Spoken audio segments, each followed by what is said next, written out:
Hey Ghosties, I'm Harley. And I'm Kandis. And this is Haunted Through the Ages.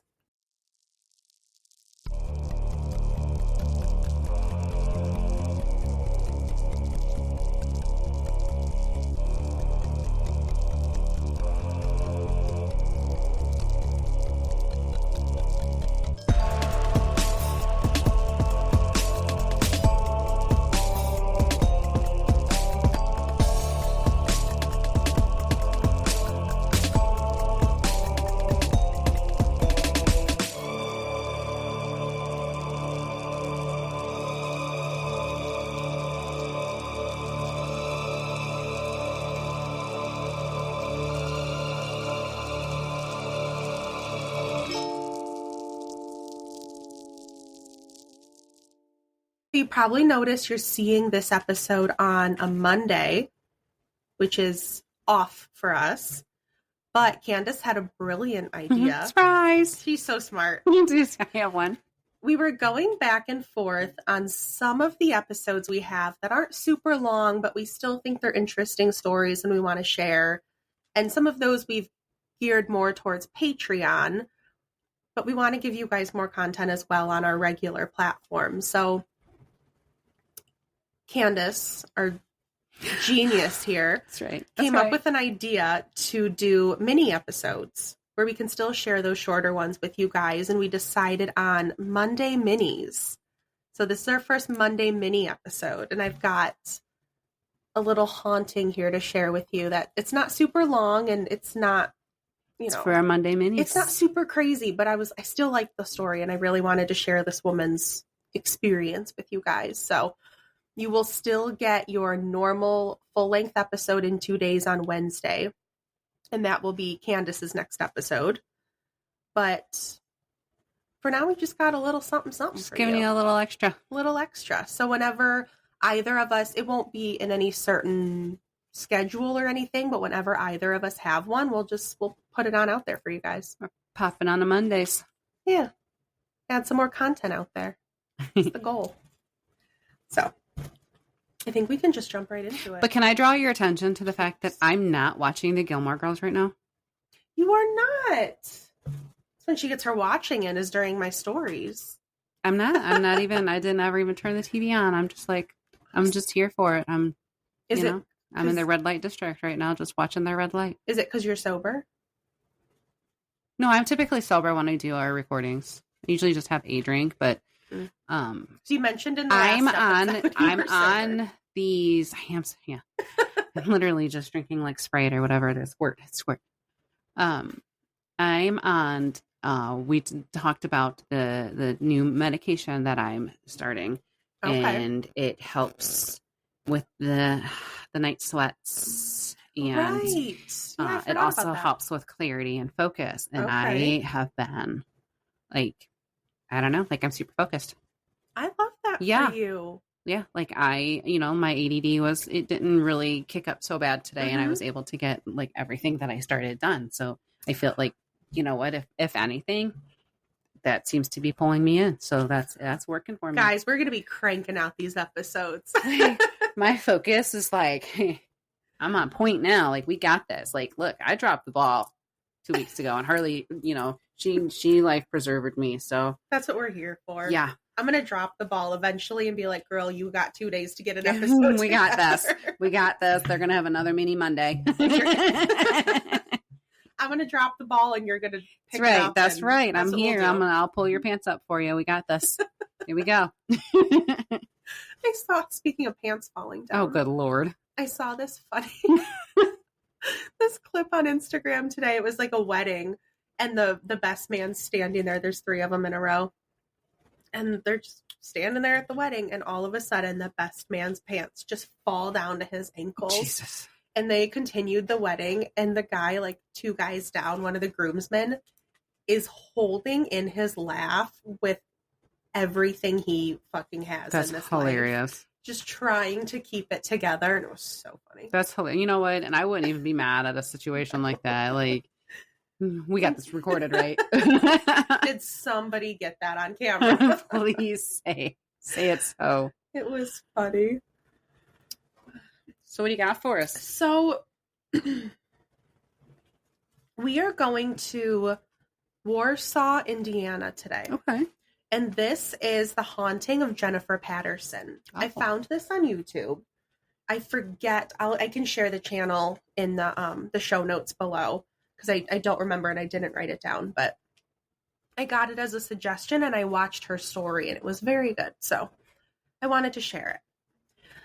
So in the summer of 2008, 24-year-old Jennifer Patterson was ready to move into her own home.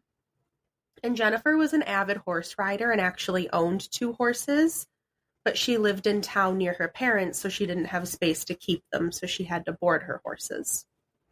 So when she was looking for a house, it was really important to Jennifer that she find a home with space and land where she could just keep them herself. While she was in the process of looking for a house, Jennifer's father spoke with a man who had recently lost both of his parents and their house was for sale.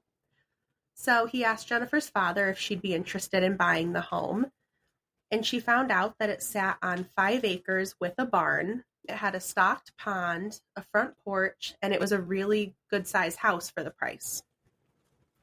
So when Jennifer looked at the house, she fell in love right away. Oh. It definitely needed some work, but she loved the bare bones of the home and she saw a lot of potential in it, so she bought it. And I think just the acres and the barn alone would be... I already love it. Okay, yeah. Done. I love it. Done deal. And my horses have space. Like, I love it. Yeah. Like, they don't have to be boarded anymore. Now they have their own place, their own home. Right. And when we post the pictures as well, you'll see it looks like a normal home you would, like a ranch kind of style that you'd pass like up north in the cornfields. Okay. Like very just in the country. That's country. Which, that's country. That's the dream. That's my dream. Once Jennifer had the keys, but she hadn't moved in yet, one of her coworkers wanted to see the house. So Jennifer took her. And when they arrived, they entered through the garage door. And from that door, you have to kind of picture, you open the garage door into the house, and you can see down a long hallway, and there's 2 bedrooms and a bathroom. And Jennifer's coworker walked in first, and she turned to Jennifer and said, "Who else is here?" Jennifer said, just us. And she said, "But I just saw someone walk across the hall." Stop it. Yeah. So Jennifer's coworker, needless to say, was a little uncomfortable while they were there. And she also claimed that she felt watched the whole time, but Jennifer just got a house with some land for her horses, so she didn't give it too much thought. Mm-mm. You know, priorities. It'll be Of fine. course, yeah. So over the next few days, Jennifer began moving into the home, and she noticed pretty quickly that it smelled like a nursing home, which 2 elderly people had lived there last. First of all, why didn't she sage? She Let's should bless have, the I home. will tell you what. Oh boy. So she could still, get the smell of the elderly people who had lived there. And she said as she was moving around the house, unpacking her stuff, she would notice that like when she'd walk into a room and then turn back around to leave, the smell would just hit her in the face. And it was the smell of like Old Spice aftershave. Typical old man aftershave. And the way she described it, it felt like it followed her. And then when she would turn around, it would hit her like it was the person standing there behind her. Wow. Like they were following her, which sit your ass down. I mean, somebody just moved into their house, so we're gonna get into that. They're not happy about it. Okay. Yeah, for sure. We're gonna see that very quickly. So confused and looking for a logical explanation, Jennifer checked places like the hall closet and the medicine cabinet for like maybe a leftover bottle or something, but there was nothing. So she couldn't explain where it was coming from.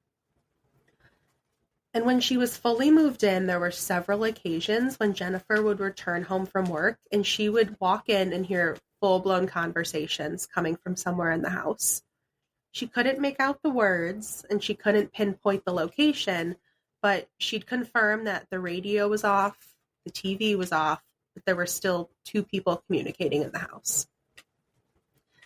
And then at night, she would be in bed and she'd hear people talking in the spare room across the hall. Obviously, she checked. No one was in there. And she would also hear what she described as twangy country music playing, but she could never find a source. Knowing it wasn't coming from inside, she would even go outside to see if maybe a car was passing and playing loud music, but there wouldn't be any cars. Jennifer eventually hosted a housewarming party, and one of her friends brought a friend and her friend's boyfriend. During the party, the boyfriend approached Jennifer and he said, "There's people in this house." Jennifer's like, "Yeah, no shit, I'm having a party. Hello? Of course there's people in the house." And he said, "No, they're not alive. It's a man and a woman, and they don't want you here. This is their house." Jennifer just ignored him because, again, property and horses, and she got a new house, so fuck that. And she went great back to price. Exactly. Got a lot of pros here, buddy. So she went back to her party, and she didn't see this guy for the rest of the night, but her friend and the guy's girlfriend were still there for the rest of the party. Then the next morning, while she was on the phone with her friend, Jennifer said, "Your friend's boyfriend is a little weird." And her friend said, "Yeah, he's a psychic. He told me what he said to you." So Jennifer asked, "Is he a legit psychic?" And she said, I don't really know. Super nonchalant about it. So Jennifer just shook it off. And then she continued to experience the paranormal in her home. And she tried to ignore things because she didn't want to look crazy. But this was the first time she'd ever experienced anything paranormal, so she really didn't know how to handle it. Then Jennifer was approached by another coworker about her house, and this woman told Jennifer that she knew the previous owners. According to her, Carl Johnson built the home for his wife and their 4 children. And they all lived in the basement while Carl built the rest of the house. The couple was very religious, which we'll see is relevant later. And his wife passed away in the master bedroom, and according to her, Carl was never the same after she passed. He became isolated and would just sit in the living room mourning his wife until he eventually passed away in the home exactly 1 year before Jennifer moved in. Now, Jennifer, obviously, her father had talked to their son, and that's how they got the house. So she knew they had passed away, but he never bothered to mention that it was in the home. That was a surprise to her. So she just kind of assumed. Oh, okay. Yeah. Just kind of assumed Carl and his wife were haunting the home because they loved it so much. Well, yeah, and he didn't bring details into, my parents passed away is what was said, and now they're selling their home. Yeah. And now we're selling their home. Yeah. Not, they died in your bedroom. Yeah. He didn't mention that I would part. like to know that. And I don't know that it would change my mind if I'm already in love with the house. I could work around eliminating spirits, but I would like to know if somebody, died in the room that I plan on spending most of my time. Yeah, and I feel like going into it, I'd be like, okay, I respect that this was your home. Absolutely. You are welcome to stay. Be respectful of me and my family and Told my you, pets. I can coexist. We can coexist. Don't be the creepy ghost that, jump out from around the corner. And no, I'm not playing hide and go seek with you either. And don't tie my shoelaces together. No, don't be all spiteful and mean. Listen to Candace's episode on Wednesday to get that reference. It's a very, very good episode, guys. But, right. So, but, coexist that being said, respectfully. I don't need you coming up behind me and whispering in my ear. Don't touch my hair. And for the love of God, respect the bed boundaries. Yes. No pulling sheets off. Covers are off limits. I don't want to be held. Thank you very much. I want a spoon. Oh, no. Okay. So as time went on, activity began to increase, and it also got more aggressive. One night, Jennifer noticed that the attic door was slightly open, so she closed it and then even pulled on the cord to make sure it was latched securely. Then later on, she reports that the attic door just whips open, slamming into the door jamb behind it. Literally bringing me back to Dear David vibes. You're right. I didn't think about with that. the stupid marble in a shoe. Yep. That one really got you. No. So Yeah. Jennifer had dogs as well, and her dogs, who'd been sleeping on the couch in the living room, lost their minds. Wow. Their hair was completely raised, and they ran over to the attic, barking up at it and growling at the now exposed stairs. Jennifer was too afraid to go near it, and she figured she would just let them handle it, but knowing that they were afraid made her afraid, obviously. So are we thinking like it's an attic door, like just a regular door to get in, or like you have to pull it from above? I'm picturing the above, like in the ceiling. Okay. Yeah. Near David vibes. Yeah, pretty much. So when Jennifer and her parents got the house, here's another little white lie. They were told that there had been a pipe that burst in the basement, but it had been dried out and there was no flooding.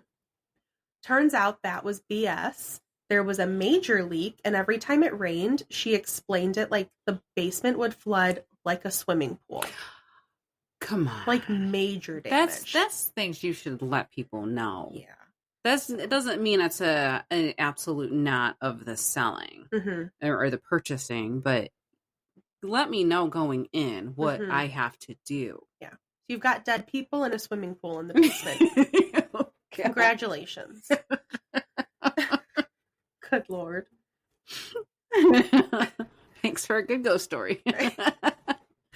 So one day Jennifer had one of her most frightening experiences. She put laundry in the washing machine, which was in the basement, and then she started pulling the rotten water-soaked panels off of the wall because she needed to start drying the basement out after it had flooded again. As she worked on tearing the wall apart, she suddenly heard, "Get out."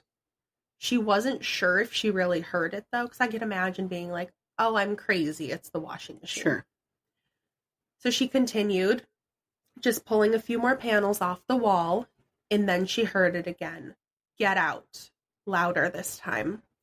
She took off, running up the stairs, and what? Same. Oh. Same. No, I'm reacting to your story, like literally same.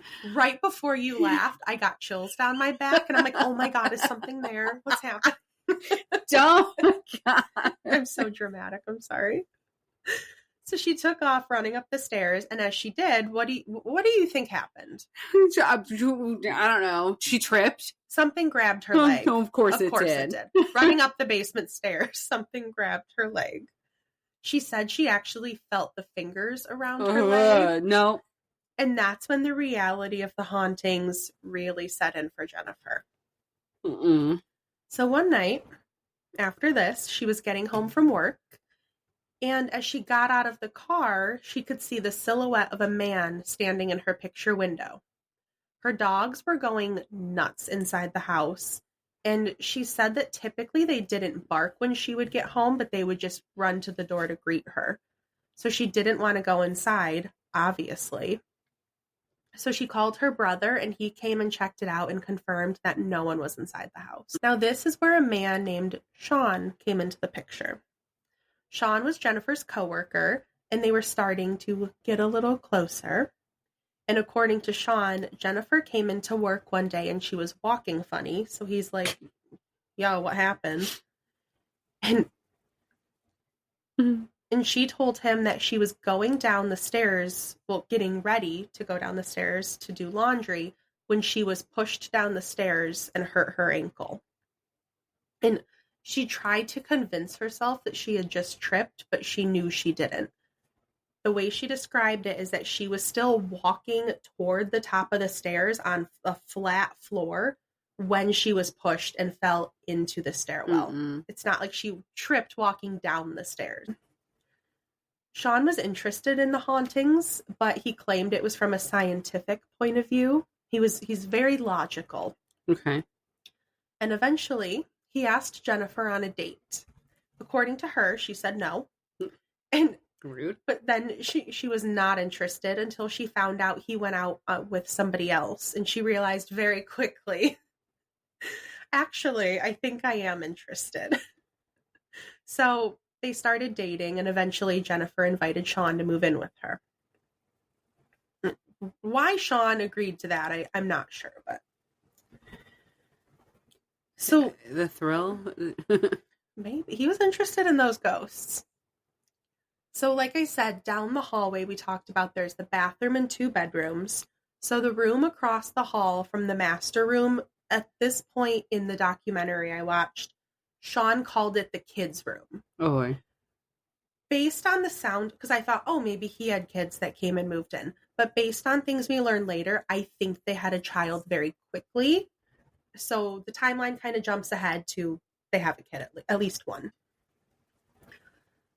So at this point, they started getting enormous amounts of flies, but there were no flies anywhere else in the house, just in this like guest room / kids room. And Jennifer had to vacuum them up daily, and then they'd be back the next day. And this happened through the winter months as well, in Indiana, where it would be very cold. Yeah. Should be no flies. No. So in that hallway, there is also another door, and that's the pantry door, which you can see from the living room. So one night, Sean and Jennifer were watching TV in the living room, and just to the left of the TV in that hallway, they see the pantry door open, and an air mattress pump that was on top of the pantry flew straight across the hall into the opposite wall before falling to the floor. Like I said, Sean is very logical, and so he'd been kind of coming up with excuses for everything, but at this point he realized there's running out. There's no explanation. Yeah. Now you're grasping at straws. I got nothing. Mm-hmm. So in the middle of the night one night, Jennifer woke up to find a black outline of a man standing in her room. Oh. But when she woke Sean up and she looked back, the man was gone. So after Sean had been in the house about a year, with the activity getting more and more frequent, he was getting fed up. And then it just got worse. One night they were laying in bed, and Jennifer says that she always locks her bedroom door at night, and it's a push lock. And as she's laying in bed one night, she could hear the knob turn and heard the lock pop, and the door opened. Eventually, I don't know how or why, but she fell back asleep. And then hours later, she was woken up again because there was a bang so loud that Sean said it sounded like someone kicked their front door in. So Sean grabbed his .45 from the bedside table drawer and started clearing rooms in the house because he didn't think it was paranormal. And he cleared the main floor and the basement before heading outside, and he never found anyone. Ew. Mm-hmm. Sean became very concerned about how to protect Jennifer and their kids from something that he couldn't see. And Jennifer also said that when their son was 3, he would read his book, and then he would turn to show the pictures to somebody who wasn't there. No. Yeah. No. He would also often talk to somebody who was not there.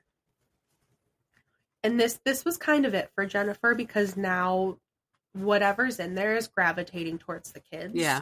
And neither of them were happy about that. Look, I've seen Paranormal Activity. Like, I get it. Yeah, no. Don't mess with the kids. Mm-mm. So they were done, so they decided to seek out professional help. But, not to cut you off, I'm sorry. It was an elderly couple that lived there. Yes.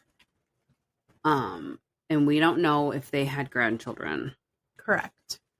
So it could be grandma and grandpa gravitating towards the child. From the sounds of it, because the only doesn't sound scary malicious, stuff, right? To the child, to her, exactly. Yes. Well, I think there's a difference in the man and the woman. Everything we hear, it's always a male. Okay. So this one, I'm thinking maybe it was the wife and she was nice. She's like, yeah, let me see your book. That's so great. So that's kind of what Granny. I was leaning towards. Yeah. Yeah. The nice old lady. So Jennifer said that she reached out to an unnamed big paranormal investigator. What I wouldn't do to find out who this was. One of two. But here's this. But he told her that this wasn't worth his time. No. So she reached out to somebody local. In July of 2013, so we're 5 years into the hauntings now, The Fort Wayne Shadow Chasers Paris sisters agreed to investigate the home. That sounds like a fun name. Yeah. 2 investigators and a psychic medium showed up, and Jen was there because she wanted to be present for the first investigation. But she said that all they really did was like ask questions, do EVP sessions, and use the EMF detector. But they did capture evidence. They captured a really creepy high, a loud bang, clicking noises, and a dragging noise, which we don't like a dragging noise. We don't like a dragging noise. They also caught a woman whispering, "Not me," followed by the sound of a man sneezing when only women were present in the home. What kind of shit were they into? I don't know. They're just living their lives, though. Are they? Here's one of those, though, like you guys will hear on Wednesday in the episode we just recorded where we talked about the difference in like active versus residual hauntings. Yes. They obviously are aware that she's there. Yeah. So it's not like they're just living in repeating their lives, right. You know. It's not a rerun for them. This is actual shit. They're still here. Yeah. After their first visit, the group wanted to come back and investigate again because they thought that maybe there was someone hiding in the house or a speaker somewhere that was making it look like there were voices and sounds. Why they thought this, I don't know. But Jennifer let them come back, and she waited on the front porch because she refused to be in the house alone. Mm-hmm. When they showed up, they arrived with one of the women's husbands, who's an electrical engineer. He came with them to look for electronics, like hidden speakers, to see if the family was faking anything, but he found nothing. I get it. Okay. In hopes to rid the house of hauntings, they performed a blessing with sage, which, spoiler alert, did nothing. But the group just said, well, that's the best we can do. That's Good luck. That's it? Good luck. We're going to go now. Have fun. That's some bullshit. But, I mean, Jennifer was really upset that she reached out for help and got nothing. It's terrifying, I'm sure. She'd been pushed down the stairs twice, and she was scared for herself, for Sean, and for their kids. Well, one's going down and one's coming up. Well, grabbed coming up. She was pushed down the stairs twice. Jeez. So they were worried about what would happen to their children. Sure. Who knows if this thing's going to turn on the kids, too. So this is when they decided to leave and let the couple keep the house. The home was left to Jennifer's parents, who were going to complete the renovations and sell the home for her. And up until this point, her parents did not believe in the paranormal or anything that was happening in the house. But after spending time there during the renovations, they changed their tune. Huh, about that. Jennifer explained that when you open the door to the basement, there's a nail in the wall that a fly swatter hung from. She said she never used it, and she kind of laughed in the documentary. She's like, I never used it because they were always dead in the kids' room. So it just hung on this nail for years. So one day her parents were in the basement when all of a sudden the fly swatter was just on the floor by them. And they have no idea how it got there. It's weird. Another day, her dad was there by himself, and he was in the basement. He's a very brave man. And he heard the garage door open. Someone walked through the mudroom into the kitchen. So he went up to see who had shown up at the house, and no one was there. There were no cars in the driveway, and the garage door was shut. Another time, her dad left the house, and he shut the door when he was leaving, like shut the basement door. Mm-hmm. The next day, he came back, and the door was wide open. It's just rude. I mean... So, I mean, they had some unexplainable stuff where they're like, okay, something's going on here. And they think it's just the two people that are doing this? Mm-hmm. Okay. Just the old couple. Jennifer said the house has been... the little fuckers. I know, right? Seriously. Probably just the dude, though, because he just sounds like a dick. He sounds like an asshole. Yeah. Jennifer said the house has been sold at least 2 or 3 times since they left in 2013. Think? So it's gone through some people, which is odd. Especially for like a nice little ranch house in the country with land. Mm-mm. Those don't just... people search for that. Like, that one's not just getting sold just because. I think if ever I'm in that situation, like, obviously I don't want to retire here, and I get my own house, I want to spend a couple of nights before I confirm the sale. Can we, like, Airbnb this for a few nights? I'll pay you. I'll pay you for sure. I'll it'll be like a hotel stay. Yeah. Like, I'll stay here, but I need confirmation that I'm alone. Honestly, that's a great idea. That should be an option. Seriously. Like, pay an extra $500 on the house. You get to stay in it for 3 nights before. I mean, my niece is in real estate. Cool. You're going to need to, we're going to have to negotiate some terms. Yeah. I need confirmation here. 3-4 nights, just, Yeah. Give a little feel. Cozy time. Watch, that's when the ghosts hide and they're like, wait till this bitch gets in the house. Just waiting for me to sign. We're going to fuck her world up. Nailed it. Oh, she thinks she's safe. Funny. Jerks. So, Jennifer thinks that there's a couple of reasons the old couple may have been so upset with her and why things had gotten worse after Sean moved in. Like we mentioned, the couple was very religious, and Sean and Jennifer were not married. Okay. It also got worse when the basement was being torn up because of the damage, and I mentioned this too, that's where the family originally lived. So maybe he was extra angry that she was like tearing up their first He doesn't home. see it as, renovation type thing. But that's when, even in all of the past episodes that we've done, like, they get real mad when you start renovating. And oh, yeah. It starts because they don't see the damage that we see. They see what used to be. I didn't think about that. Like, maybe. It still looks like a brand new home to them, where you're seeing, rotted wood, and he's like, I built this for my family. Why are you tearing it apart? Right. Which would clearly piss off anybody. And he told her, get out. That's when that happened. And he grabbed her. Yeah. Making it better. Be better for you. And here's where I had a thought too. So they're so religious, godly people. Okay. But they push a woman down the stairs twice. And on one occasion, she had hurt her ankle. On the other, she actually broke a rib and tore a muscle in her shoulder. So it was a serious fall. Yeah, we don't abuse. So you might want to double check your Bible on that one. We don't push women downstairs. No, it doesn't say anything about, beating up women. So yeah, we don't do that. Be angry all you want, but still. Settle down. So Jennifer's story was eventually featured on A Haunting in 2016 in an episode titled Eternal Grief.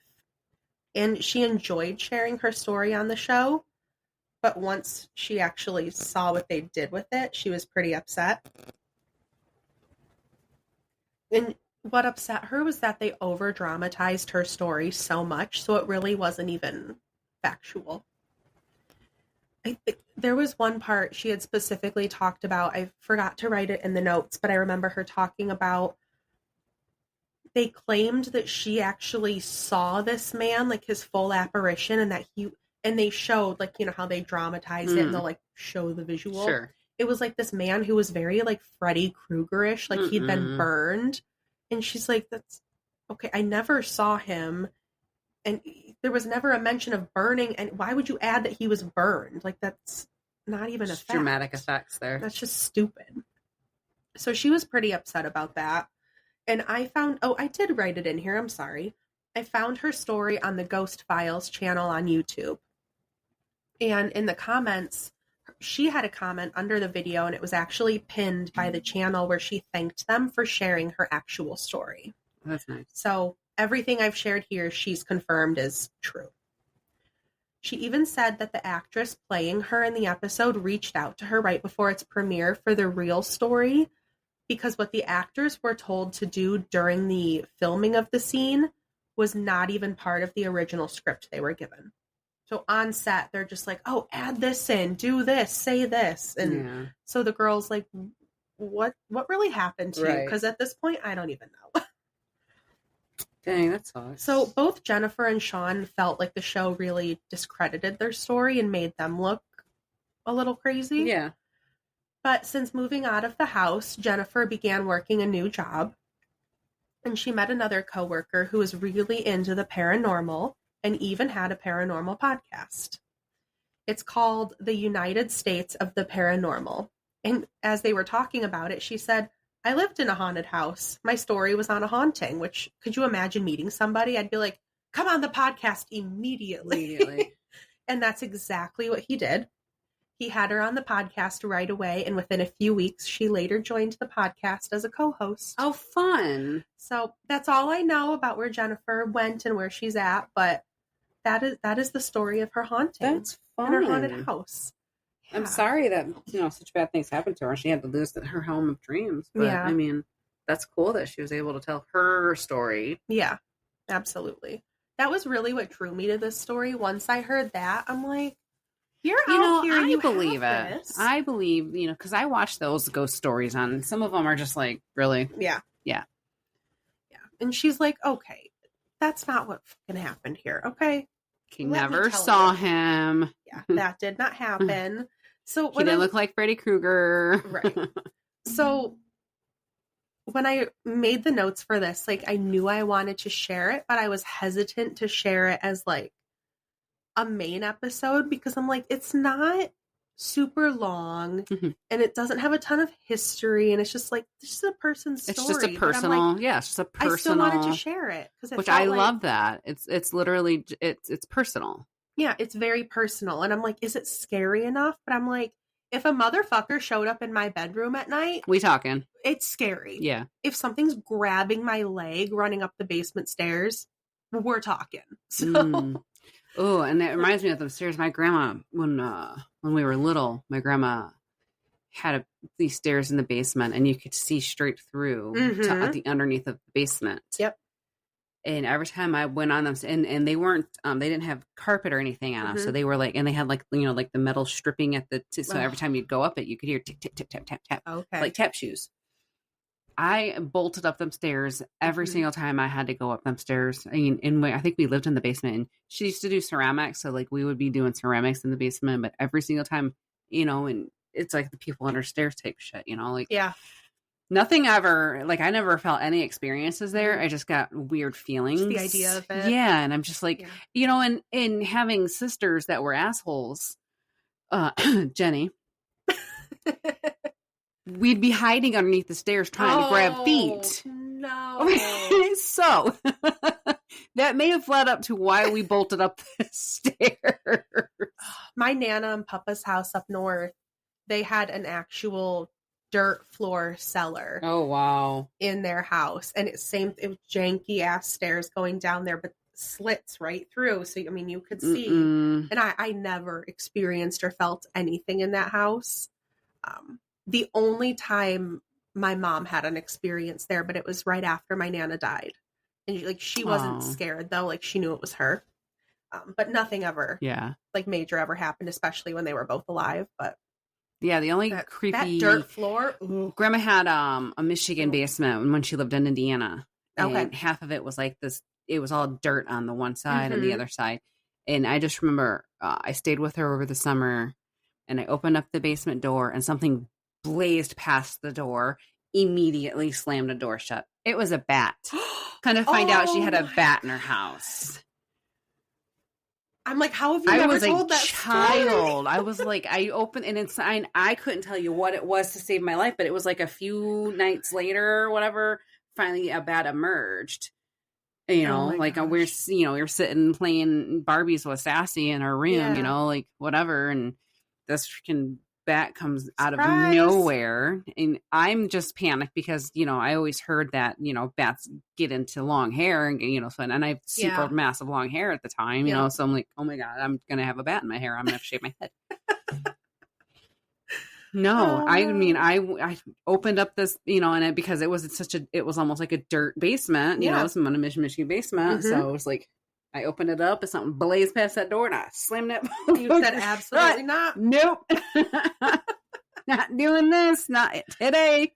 That's so scary. I don't know if I've told this story on a podcast before, but I mean, how many podcasts do you have? I mean, on an episode. Only this one for now. For now. At one of my old jobs, there was a basement in the place that we worked, and we used to have to get supplies from the basement and also do laundry in the basement.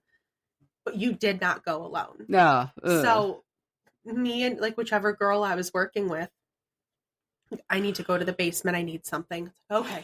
You go down there, and then it's a team effort. It was always a team effort, and the other girl would stand with the door open right at the top of the stairs.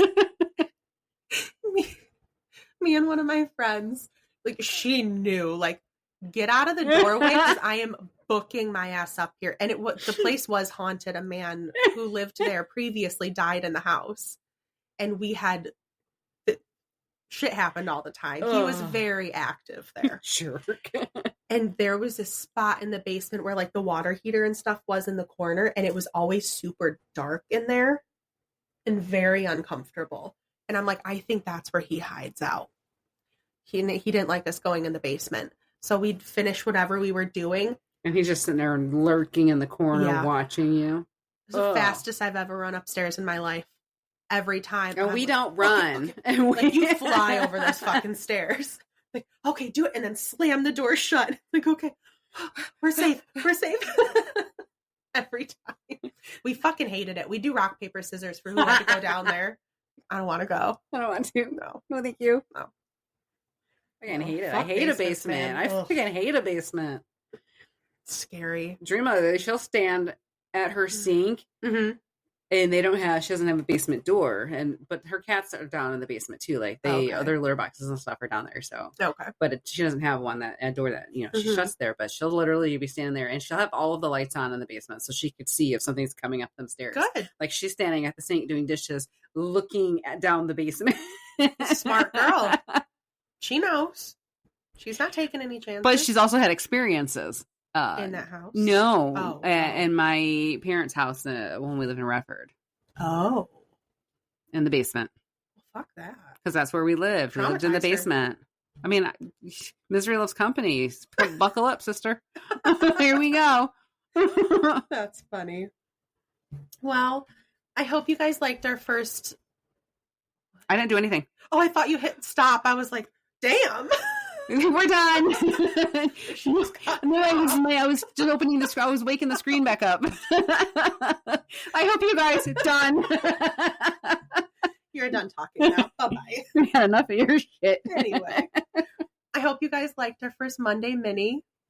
I don't know who's doing the next one or when it'll be, but honestly, I research a lot of shit. We'll probably have keep going soon. We're going to try and make it a regular. Yeah, I think that would be really fun. Get you guys some more content. But if you liked it, make sure to like and subscribe. And if you want to keep up with us, we are on Instagram, Facebook, X, YouTube. We're all over. If you want to email us, you can send any stories or just reach out and say hello. We can be reached at hauntedthroughtheages@gmail.com. And if you want more from us, we're also on Patreon. All kinds of goodies over there for you.